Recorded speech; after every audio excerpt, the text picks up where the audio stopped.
Assalamualaikum warahmatullahi wabarakatuh. Kembali lagi bersama channel kita Zulfikar 72 ya. Semoga hari ini kita bahagia dan sehat selalu ya. Kali ini kita berada di Los Lembong, Pasar Bukit Tinggi ya. Kita akan coba menikmati nasi kapau ya.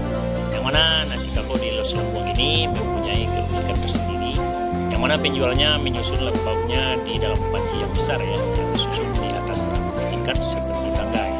Kemudian yang unik lagi, cara pengambilan lauknya memakai sendok yang tangkai panjang, lebih kurang 1 meter.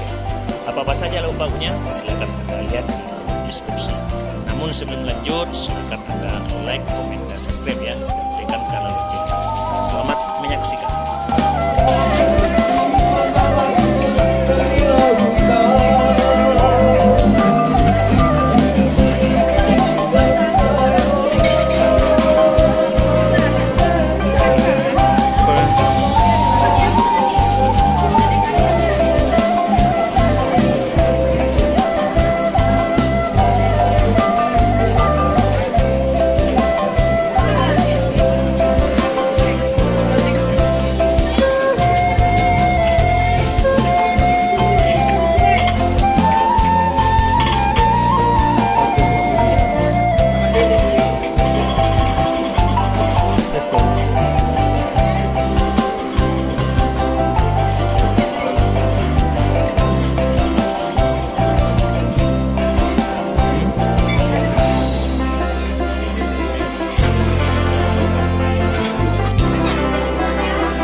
Babe ya, Cik, nih.